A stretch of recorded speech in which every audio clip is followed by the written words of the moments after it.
historia, ¿no? de cómo se ha desarrollado la cirugía de hernias discales. Ya en 1909, Oppenheim y Krauss describen por primera vez una cirugía con abordaje lumbar posterior por vía transdural, ¿no? ¿Sabes?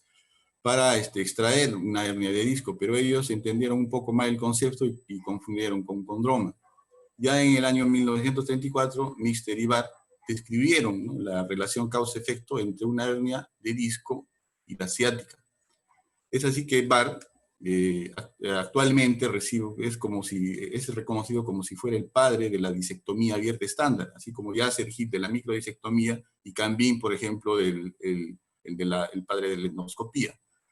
Entonces, desde los años 30, 40 hasta los 70, la disectomía abierta ha sido considerada como la disectomía estándar, ¿no? Hasta la introducción del microscopio quirúrgico,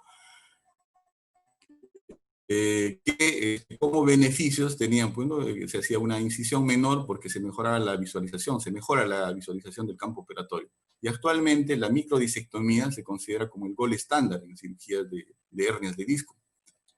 Es así que la microdisectomía a partir de los años 70 ha ido desplazando a la cirugía de hernias de disco, la disectomía estándar abierta, ¿no? ¿Por qué? Porque al reducir la morbilidad relacionada con la lesión de los músculos paraespinales, la lesión a nivel de las articulaciones, ¿no?, y las propias estructuras neurales, la microdisectomía, con el aumento del microscopio, con el aumento del campo operatorio, producía la misma eficacia, pero con menos comorbilidades asociadas al abordaje, ¿no?, pero manteniendo la efectividad quirúrgica o la eficacia quirúrgica en este caso.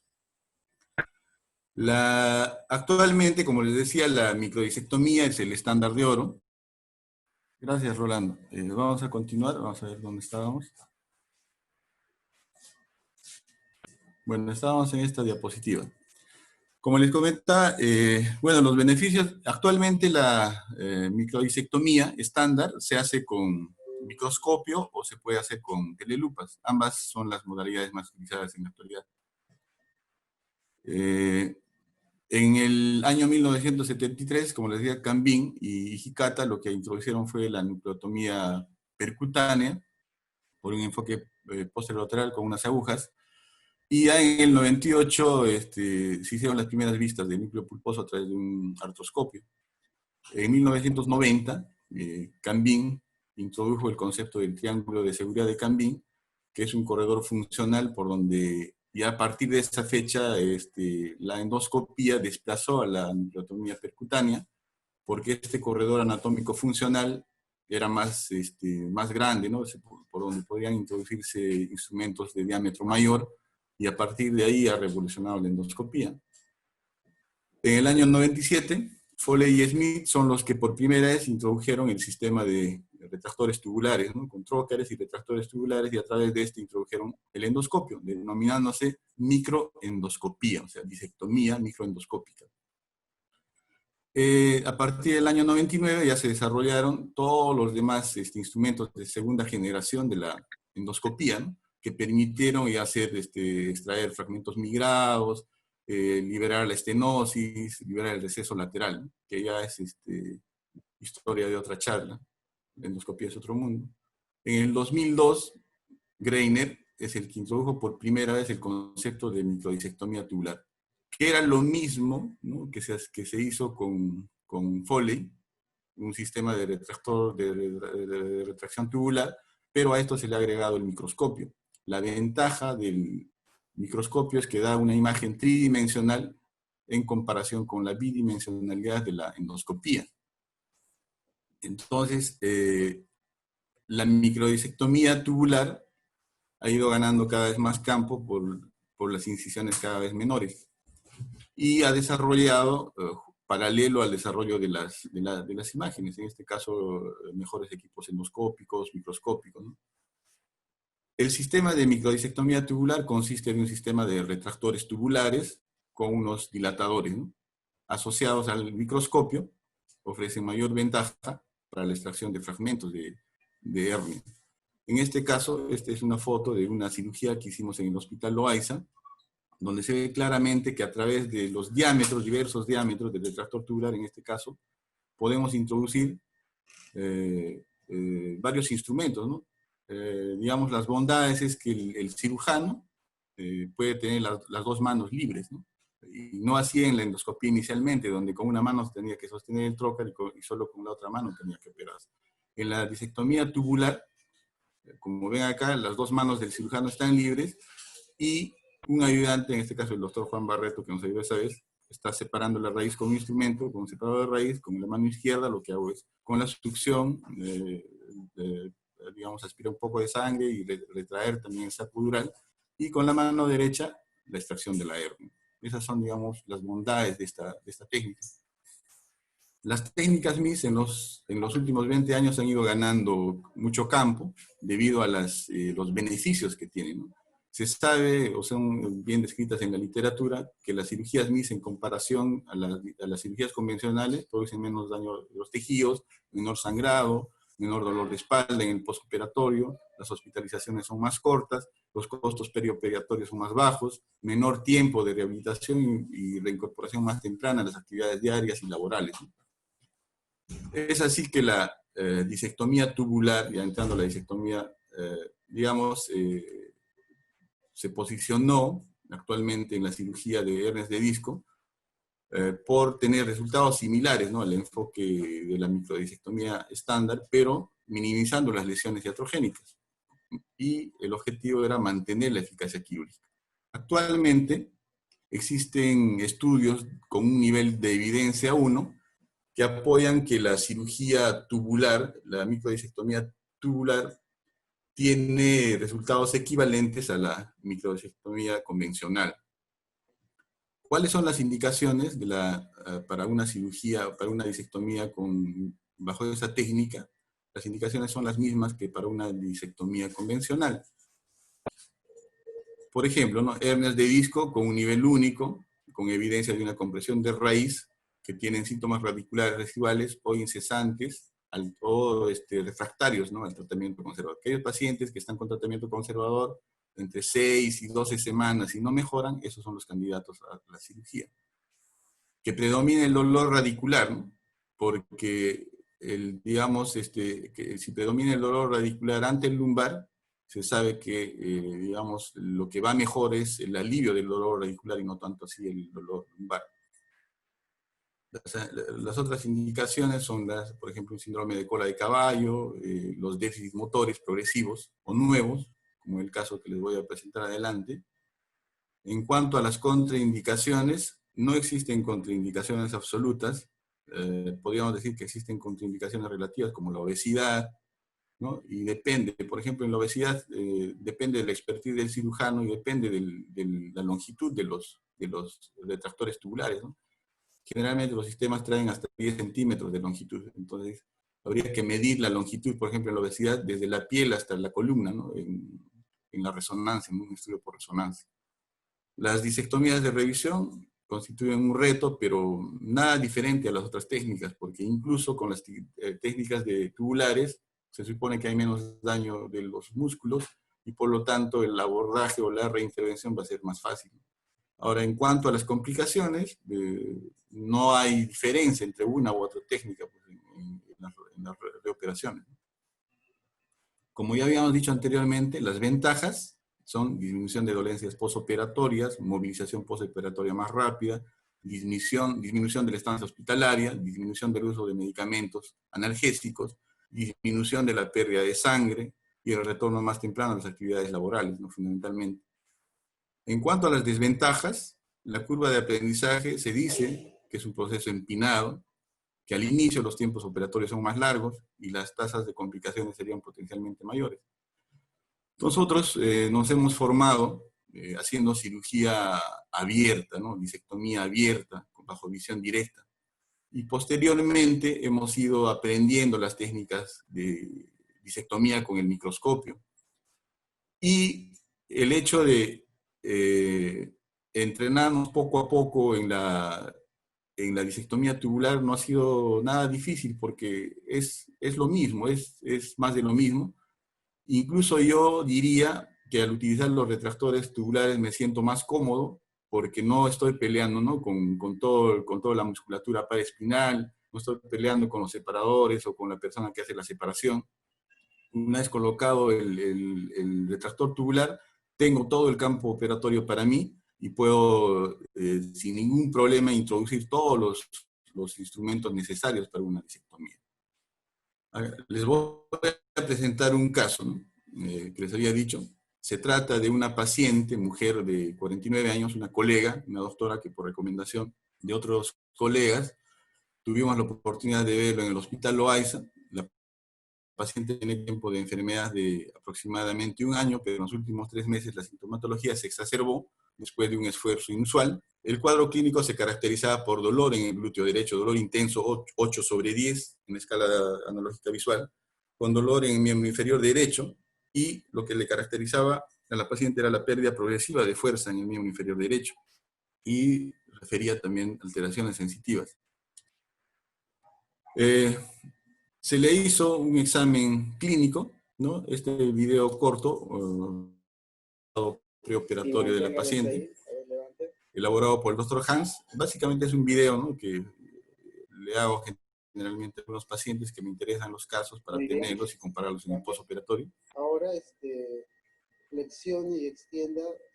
Vemos ahí que el miembro inferior izquierdo está completamente normal, pero en el miembro inferior derecho vemos que existe una dificultad para la dorsiflexión del pie sobre la pierna y una dificultad para la extensión de los 4 últimos dedos del pie, incluso el extensor largo del dedo gordo, ¿no? Del pie.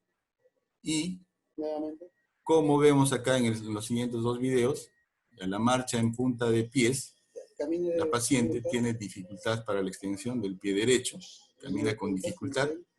La paciente caminaba con el apoyo de bastón, ¿no? Definitivamente ya vino con un bastón. Y en la marcha, en talones vemos que definitivamente no se puede, no hay dorsiflexión, ¿no? del pie derecho. Al hacer la resonancia a la paciente, encontramos esto, ¿no? En el corte sagital se aprecia que tiene discopatía múltiple. En la paciente predominaba el dolor radicular más que el lumbar. El dolor lumbar era mínimo, el dolor radicular es el que predominaba.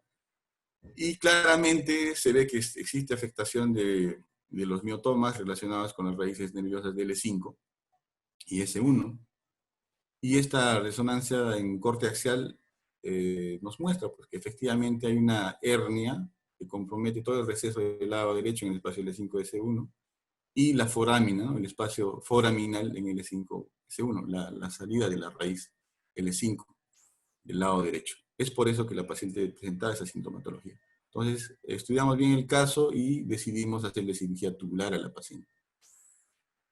Acá voy a explicarles el paso a paso de cómo hacemos las disectomías tubulares, ¿no? El paciente se coloca en esta posición, en el decúbito ventral. Este es el caso de otro paciente que hicimos disectomía tubular en el Hospital Loaiza también, donde vemos al paciente lo colocamos en decúbito ventral con las caderas y rodillas ligeramente flexionadas y las piernas extendidas. ¿Con qué finalidad? ¿No? Con la finalidad de separar el espacio interlaminar y de esa manera tener un acceso óptimo, ¿no? al canal vertebral para identificar la hernia. En el paso 1, ¿no? En cuanto a la localización, acá vemos claramente en el paciente, lo primero que utilizamos son los reparos anatómicos normales que tenemos todos, ¿no? Está la columna, las aposis espinosas, la línea intercrestal, y entre el espacio L4 y L5, pues, ¿no? Es más o menos donde está la línea, pasa la línea intercrestal. Teniendo esos reparos anatómicos, tenemos acá la aguja, colocamos, más o menos, esta es la línea media, colocamos la aguja como marca entre 1 a 2 centímetros paralelo a la línea media. Hacemos un control radiográfico y el extremo distal de la aguja debe pasar de manera vertical por el espacio discal en el cual vamos a trabajar. En cuanto a las incisiones, existe diversa literatura. Hay incisiones que se hacen, disectomías tubulares mínimas, hasta con 14 milímetros, 15 milímetros, 16 milímetros, 18 milímetros. La literatura describe que se pueden hacer incisiones entre 16 a 26 milímetros de longitud. De 1 a 2 centímetros de línea media, si es que nosotros vamos a trabajar en hernias centrales o paramedianas, ¿no? Como esta, y de 3 a 5 centímetros de línea media para las hernias extraforaminales. En el paso 2, lo primero que hacemos es introducir el primer dilatador. El primer dilatador, que viene a ser este, debemos colocarlo exactamente por debajo de la cara inferior o del borde inferior de la lámina superior, ¿no? El borde inferior de la lámina superior. Y este dilatador nos debe servir incluso para hacer una disección Roma y tener mucho cuidado al introducir, ¿no? No introducir más de lo normal porque podemos ingresar directamente en el canal rompiendo el ligamento amarillo y producir una lesión. Entonces, una vez que esté el dilatador en esta zona, nosotros como cirujanos debemos tener una imagen tridimensional de la anatomía, ¿no? La base de la espinosa, la base de la lámina y las facetas articulares. Es ahí, en ese triángulo más o menos, donde vamos a colocar toda la serie de dilatadores de manera secuencial, ¿no? Esta foto es de una cirugía que hicimos en una clínica, con el doctor Yosimar Cobas y el doctor Bruno Díaz, que nos ayudó como residente. Esta es otra foto, colocando secuencialmente los dilatadores en el Hospital Loaiza, igualmente, con el doctor Demi Alvarado y el doctor Barreto. Al introducir los dilatadores, hacemos también las disecciones Roma, ¿no? Movimientos para disecar el tejido. Y acá tenemos, ¿no?, un pequeño video de cómo más o menos hacemos la dilatación secuencial.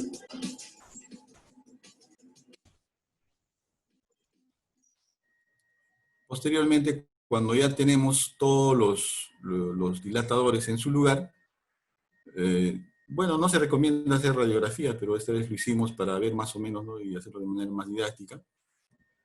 Tenemos toda la secuencia de dilatadores colocados sobre la lámina, sobre la lámina y el espacio interlaminar. Una vez colocado toda la secuencia de dilatadores, se coloca el retractor tubular, que vendría a ser este.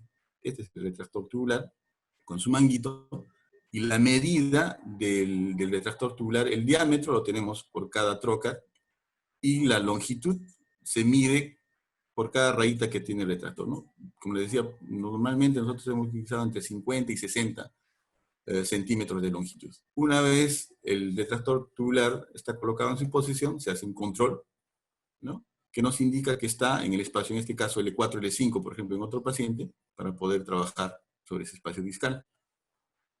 Una vez que el retractor tubular está en posición, lo que colocamos es el brazo articulado. Tenemos un brazo articulado que se coloca a una abrazadera, ¿no?, una abrazadera. Acá tenemos otro videito del Hospital Rebagliati, de aquellos años cuando empezamos a hacer esto. Se coloca la abrazadera a un brazo, el brazo articulado a una abrazadera a la cual se fija la mesa. Y posteriormente se hace el retiro secuencial de los dilatadores. Una vez que se hace el retiro secuencial de los dilatadores, lo que queda es el retractor tubular con su brazo articulado a la abrazadera y a la mesa, fijo.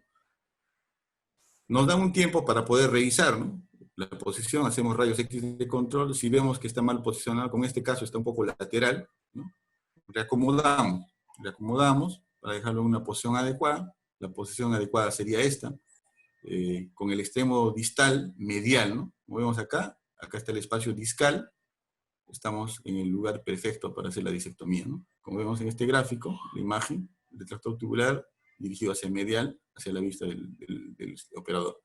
Una vez realizado eso, lo que hacemos es una verificación del lugar con un disector de Penfield. Vemos acá, estamos trabajando con un disector de Penfield, trabajando sobre el lugar, ¿no?, sobre el borde inferior de la lámina en el espacio interlaminar. Generalmente eso tiene que ser caudal al borde de la lámina. A veces nos confundimos y colocamos acá, ¿no?, y pensamos que estamos en el espacio y no. O sea, el disector siempre tiene que estar caudal a la lámina, a trabajar. Acá está la posición definitiva del retractor tubular, listos para pasar al siguiente paso, que sería la extracción del tejido blando.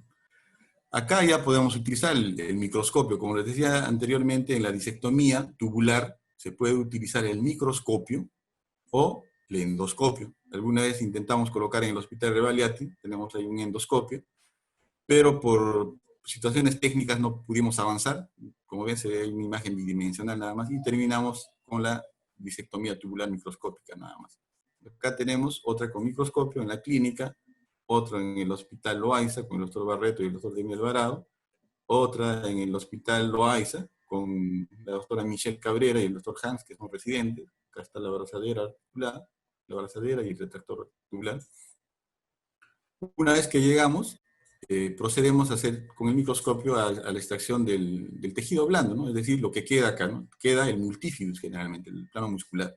Nos orientamos en caudal, ¿no? En encefálico, caudal, medial y lateral. Lo que hacemos es, utilizando un monopolar, empezamos a disecar monopolar, bipolar, el tejido blando, teniendo siempre cuidado con no lesionar la faceta articular. Las fibras longitudinales de la faceta articular nos van a ayudar a orientarnos que estamos cerca de la articulación. Entonces, identificamos el borde medial de la lámina y siempre trabajando, ¿no? A partir de ahí. Una vez que tenemos el campo expuesto, nos ubicamos, la lámina de L4, por ejemplo, un espacio L4-L5, la lámina de L5, el área lateral y la parte medial, ¿no? Posteriormente, empezamos a hacer el siguiente paso, que sería la laminectomía o laminotomía, ¿no? Como describen. Acá hay dos formas de hacer. Se podría hacer ya con el microscopio, ¿no? O con un DIL de alta velocidad, o con una pinza Kerrison, con una gubia tipo Kerrison. Si hacemos con Kerrison, lo que hacemos es con una cureta, ¿no? Disecar el ligamento amarillo por debajo de la lámina y avanzar y hacer la laminectomía sin dañar la articulación. Si utilizamos el drill, se hace empezando del borde inferior de la lámina hacia cefálico hasta ubicar el extremo superior del ligamento amarillo. Inmediatamente llegamos a un espacio donde se ve la grasa epidural y ahí estamos en el nivel. De ahí hacia abajo, hacia caudal, empezamos a hacer la flavectomía en este caso. Teniendo cuidado, acá es donde ocurre la mayor parte de los accidentes de urotomías, ¿no? Las urotomías incidentales. Entonces, en este paso tenemos que tener mucho cuidado. Si tenemos un instrumento con extremo en punta de bola, rechazar el saco hacia medial, o simplemente con un cotonoide, ¿no? Y un aspirador, desplazar el saco dural hacia medial, y de esa manera, poco a poco, hacer la flavectomía. Una vez que hacemos la flavectomía, tenemos ya el espacio epidural, donde vemos que hay vasos, ¿no? El plexo de Braxton, ¿no? Hay varios vasos, ¿no? Entonces coagulamos con un bipolar, utilizando el disector ya empezamos a querer ubicar la raíz nerviosa, ¿no? Si hay tejidos remanentes, como el ligamento amarillo siempre está lateral, incluso se puede hacer una facetectomía un poco medial, hasta llegar a la pared lateral del pedículo, con un disector de tipo Penfield. Lo que hacemos es identificar la raíz nerviosa. Identificamos la raíz nerviosa, la dura madre, el saco dural, y lo que hacemos es, ya posteriormente, una vez identificado la raíz nerviosa, con un retractor de raíz, con un separador de raíz, llevar hacia la parte medial a la raíz, y de hecho que los fragmentos herniados están acá, o el disco con hernia contenida está detrás, inmediatamente en la parte posterior a la raíz nerviosa. Luego, lo que encontramos, una vez terminado eso, pasamos al paso 7, ¿no? Estamos en el paso 7, donde si la hernia está extruida y hay fragmentos, simplemente se procede con el separador de raíz a extraer los fragmentos extruidos. Si la hernia es contenida, lo que se hace es, como cualquier disectomía, se hace un corte con un bisturí de hoja 15, de medial a lateral, y progresivamente se ingresa y se retira los fragmentos libres, solo los fragmentos libres. Acá vemos en esta, estamos retirando los fragmentos libres de una hernia, ¿no? Posteriormente, nosotros lo que hacemos es verificar siempre que estamos en el nivel, y de todas maneras ver que no nos hemos pasado, ¿no? del annulus, o perforado el ligamento longitudinal anterior, ¿no? Y sabemos las complicaciones que eso puede generar, especialmente en el L4 y L5. Termina la extracción de los fragmentos de disco, lo que hacemos normalmente es irrigar, ¿no? En este caso el doctor Bruno Díaz nos está ayudando a irrigar, pero con esta jeringa se introduce en el mismo espacio intradiscal para evacuar los remanentes de disco, ¿no? Y de esta manera evitar las hernias residuales que se pueden generar. Ya en el cierre, el paso 8, retiramos el retractor tubular con mucho cuidado, ¿no? Acá tenemos, ¿no? Una paciente, la paciente que les mencionaba. Verificar siempre que no haya sangrados, y si es que hay, con un monopolar, con bipolar, hacer la hemostasia adecuada, y el cierre se hace básicamente en la fase toracolumbar, 2 o 3 puntos con Vicryl, luego el subcutáneo igual con Vicryl, y ya la herida se hace con una sutura subdérmica cuticular, ¿no? Hasta ahí es todo el procedimiento. ¿Qué tanto conocemos, qué evidencia tenemos actualmente sobre la disectomía tubular en relación o comparando con la disectomía convencional, que es la estándar? Yo hice algunas revisiones, encontré este artículo del año 2011, ¿no? Donde comparan la disectomía tubular con la disectomía convencional. Fue publicado en el Neuroscience en el 2011. Se trata de un ensayo controlado, aleatorizado, que compara la disectomía tubular versus la disectomía convencional. En cuanto a los métodos, utilizan una serie de escalas, ¿no? La escala de Roland Morris para ciática, la escala analógica visual para dolor en pierna y dolor lumbar, y hay una escala de Likert para evaluar la tasa global de recuperación. Evalúan 167 pacientes que se someten a disectomía tubular, un promedio de 161 pacientes para someterse a disectomía convencional. En la conclusión de este trabajo, el resultado clínico es que tienen resultados clínicos funcionales similares, ¿no? Para ambas, ¿no? Salvo en la disectomía tubular, que hasta ese entonces tenían mayor dolor postoperatorio. En el 71% de los pacientes, en la recuperación global, 71% de los pacientes, o sea, un promedio de 71 pacientes se recuperaron con disectomía tubular, y en la disectomía convencional 77%, o sea, un poco más. La tasa de recuperación fue más, 5% más que la disectomía convencional. Luego tenemos otro estudio más grande, este es un metaanálisis publicado en 2017 por Sambo Lee, donde evalúa varios artículos, hace una revisión sistemática de los artículos, evalúa un promedio de 10 artículos, o sea, de 10 artículos, de los cuales 8 son estudios controlados, aleatorizados, y 2 retrospectivos. En este estudio, lo que evalúan son 804 pacientes aproximadamente, de los cuales un promedio de 400 se sometieron a cirugía tubular y un promedio de 383 aproximadamente a la cirugía convencional. Ya en el análisis, este trabajo se recopiló información de varios países, Estados Unidos, Países Bajos, Francia, y en el análisis comparativo se mostró que no hubo diferencias significativas, ya sea en tiempo operatorio, pérdida de sangre, complicaciones posoperatorias, reoperación, resultados de dolor, ¿no? A corto y largo plazo.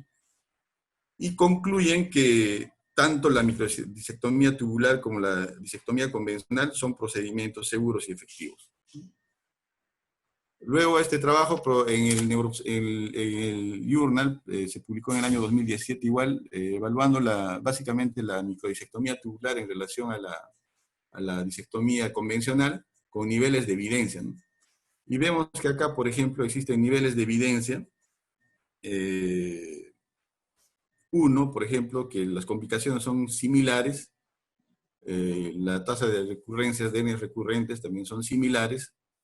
Con un nivel de evidencia 2, la duración de la operación es ligeramente superior en la disectomía tubular. En cuanto a la pérdida de sangre, en la cirugía tubular es menor.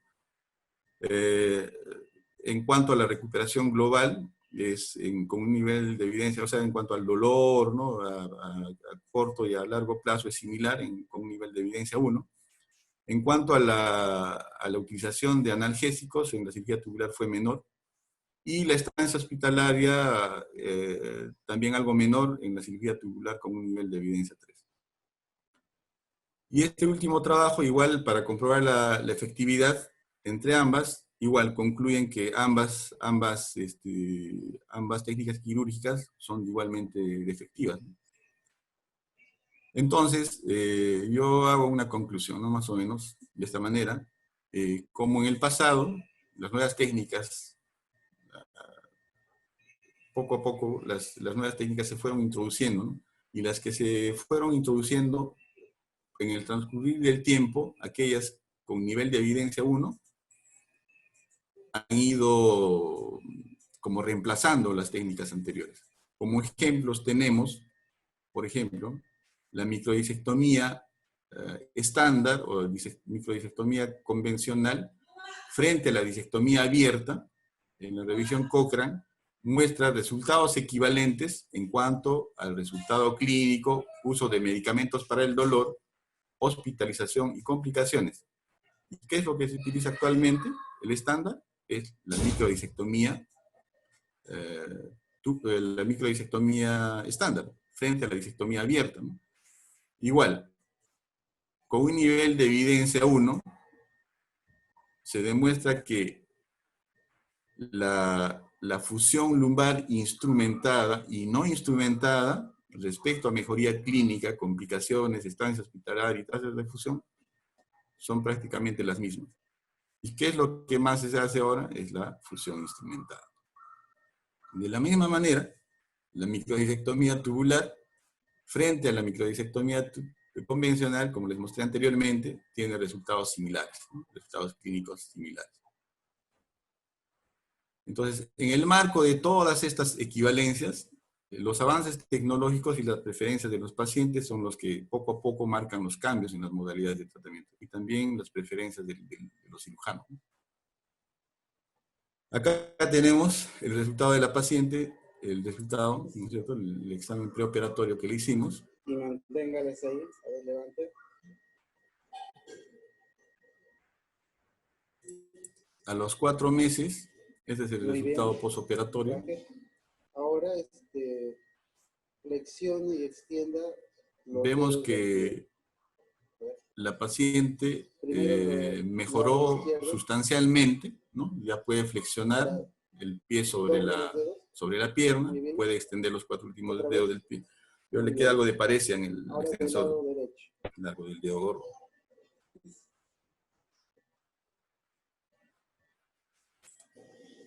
Igual en este examen, ¿qué se le hace? De talón. Línea de puntas, muy bien. Muy bien. Y esto es lo que tenemos actualmente con la paciente. La paciente puede caminar por sí sola, ya no necesita el apoyo del bastón, está agradecida por el tratamiento que se le ha hecho. Lo importante es que está bien, ya está en terapia física todavía y ya puede reincorporarse a sus actividades. De talón. Camine. Entonces, lo que queda claro es que la microdisectomía tubular en la actualidad ha ganado un lugar en todo el arsenal quirúrgico mínimamente invasivo que tenemos, junto a la disectomía microendoscópica y la disectomía endoscópica percutánea como alternativas de tratamiento de la hernia de disco lumbar. Eso es lo que queda claro. Acá una foto, para recordar, una foto con el doctor Vinicius, el cual me ha enseñado los conceptos iniciales de la cirugía mínimamente invasiva, junto al doctor Rodrigo Mizara, que es gran amigo de él también, y el doctor Eduardo Junior, ¿no? Y acá una fotito, ¿no?, del curso que hicimos de cirugía tubular acá en el Perú, organizado por la AO España. Gracias.